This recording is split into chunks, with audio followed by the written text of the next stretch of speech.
Have you ever imagined that the pills sitting in your medicine cabinet, the ones you take almost automatically to sleep better, ease an allergy, or calm anxiety, could be quietly erasing your memories and even increasing your risk of dementia? It sounds alarming, but this is a reality proven by science. A recent 2024 study published in JAMA Neurology revealed that the prolonged use of certain common medications can lead to brain atrophy and raise the chances of developing dementia by up to 50%. And the scariest part?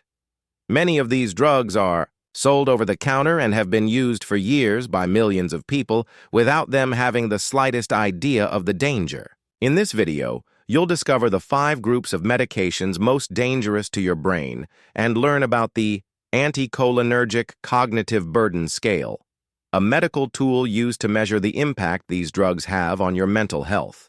This information could literally protect your memory and even save lives.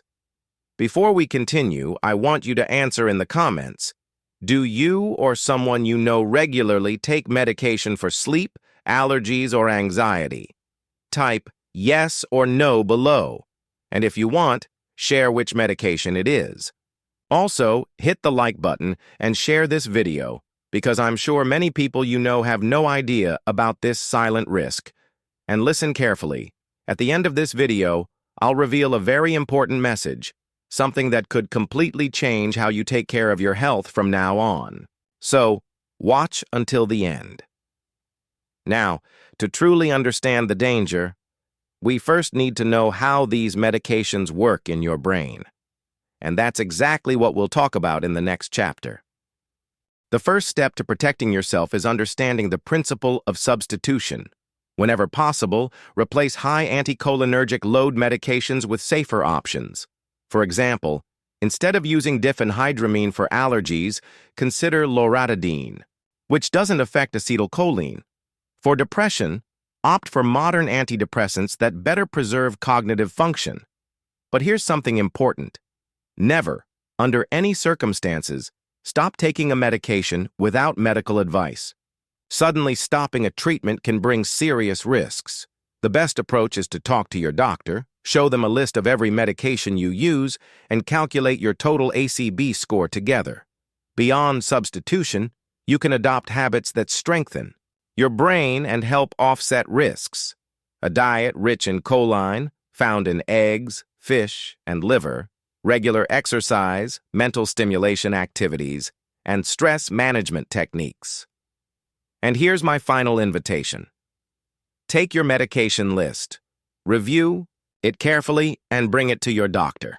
Ask them to assess whether all of them are truly necessary and if safer alternatives exist. This simple step can preserve years of memory and quality of life. As I promised at the beginning, here's the important message. Knowledge is power. By sharing this video, you're not just helping others protect themselves, you're creating a chain of awareness that can save lives. So like, comment, share, and subscribe, because your brain deserves to be protected every single day. To understand the risk, we need to talk about acetylcholine, a neurotransmitter essential for memory, reasoning, and mental coordination. Think of it as the wiring that connects the information in your brain. The problem is that anticholinergic drugs, some of the most widely used in the world, block the action of this vital chemical. In the short term, this can cause symptoms that may seem harmless, like brain fog and occasional forgetfulness. But what starts small can, with long-term use, lead to serious and often irreversible damage.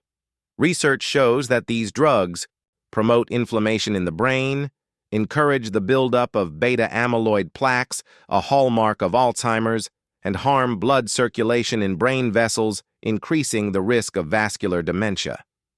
It's as if, little by little, these substances were shutting down the highways where information travels in your mind. This is where the anticholinergic cognitive burden, ACB, scale comes in. On this scale, each medication gets a risk score, from 1 to 3, with 1 being low risk and 3 being high. By adding up the score of all the medications a person takes, it's possible to get a real picture of their risk. And believe me, Many people who think they're healthy are already at dangerous numbers on this scale without realizing it. Now that you understand the mechanism, in the next chapter we'll reveal which are, in practice, the 5 most dangerous medications for your brain according to this scale. And you might be surprised by how common they are. We've reached the part that will probably make you look at your medicine cabinet in a completely different way.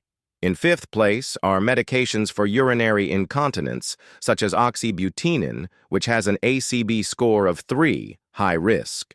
They're widely prescribed to control urinary urgency, but can severely impact brain function over time.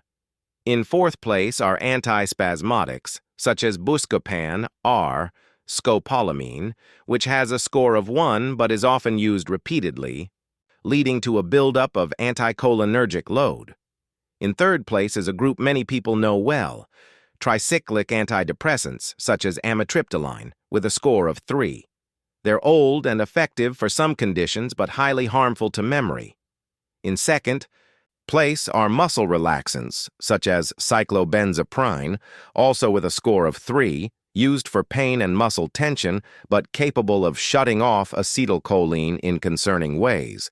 And in 1st place are antihistamines, such as Dramamine, R, and diphenhydramine, often taken for nausea or allergies. With a score of 3, they have strong sedative effects but can seriously impair memory over the long term.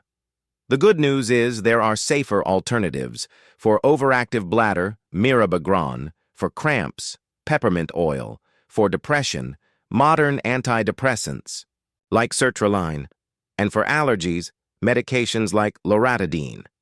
In the next chapter, we'll talk about how to protect yourself and make smart substitutions to reduce your risks without giving up treatment.